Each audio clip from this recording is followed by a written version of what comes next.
You're listening to Civic Media. You can tune into any of our live shows on any radio station across the state with the Civic Media app. Find us in your phone's app store and listen anytime, anywhere. This is your WLAK Daily News Roundup for Lake Air, 107.5 FM and 1260 AM in Amory. For WLAK News, I'm James Kelly.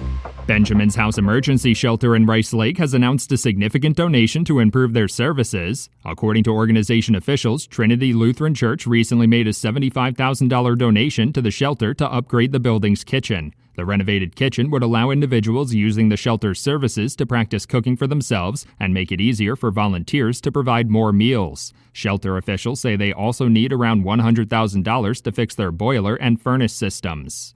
The town of Hayward will begin imposing fines for fire code violations after revising its fire protection and inspection ordinance earlier this month. The town board voted unanimously to approve the additional fines and to give the fire chief and inspectors more authority to enforce it. Under the updated ordinance, building owners with fire code violations could be subject to fines of $10 to $100 per day until the violations are addressed. All of the roughly 225 buildings in the town are inspected twice a year.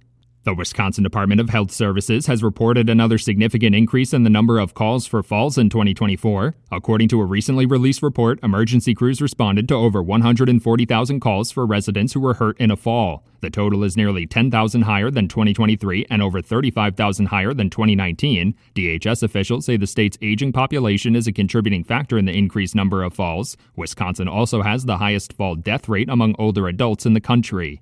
The Wisconsin Better Business Bureau is advising residents of a new scam that has been popping up across the state. According to agency officials, a number of residents have received contact from scammers claiming to be human resource representatives from various real companies like Amazon. The scammers claim to have seen the victim's resume on a job search site before claiming they could connect the victim to remote jobs with high salaries. They then send the victim an official-looking contract and request personal and banking information.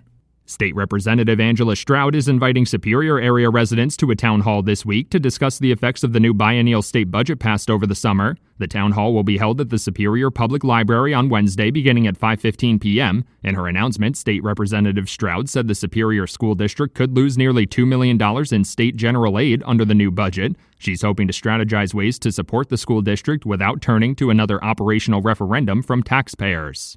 Republican state lawmakers have introduced new legislation seeking the construction of a production plant in Hayward to turn woody biomass into aviation fuel. The proposed legislation would use $60 million in Wisconsin Economic Development Corporation tax credits and $150 million in state bonding through the forestry account to finance the facility. The lawmakers say the facility would create over $1 billion of annual economic impact and reduce the risk of large-scale forest fires. Production would begin in 2029.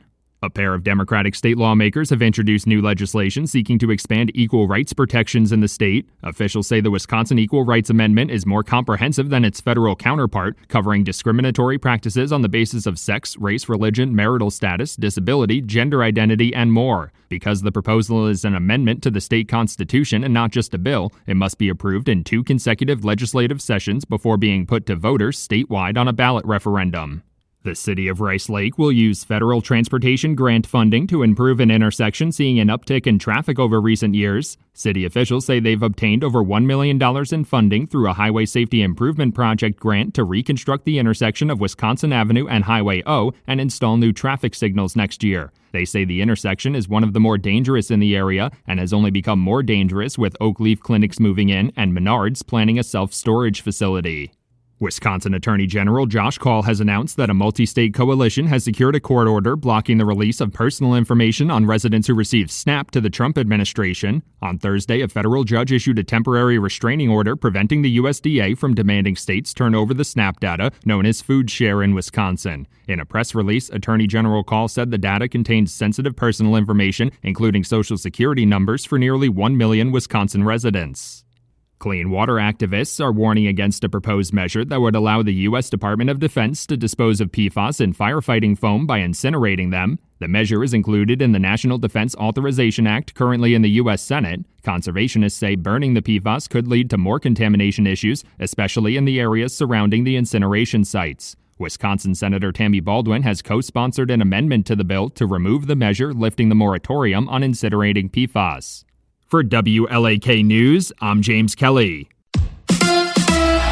The Packers make roster moves. Hi, I'm Mike Clemens with Sports. NFL. Wide receiver Mecole Hardman won 3 Super Bowls when he's with the Kansas City Chiefs. But at age 27, he told me the NFL means not for long. Whoever they draft and whoever they bring in, that's their decisions. But as far as on my end or any other receiver, all we can do is come in and work hard and make plays. And, whatever happens. The Packers cut Hardman from the practice squad last night and replaced him with Jacoby Keeney James, an undrafted rookie receiver out of UMass with 4.37 speed who didn't make the cut in the Detroit Lions training camp. Baseball, the Brewers playing the Padres today in San Diego, trying to avoid the sweep. Last night they lost 7-0 after new starter Bruce Zimmerman gave up a grand slam in the first inning. Our fans probably don't watch it the same way I do, but he gave up an 87-mile-an-hour ground ball that had seeing eyes and got through the infield, and then he gave up a home run that's a home run in only one park in baseball. That's Brewers manager Pat Murphy with Sports on Mike Clemens.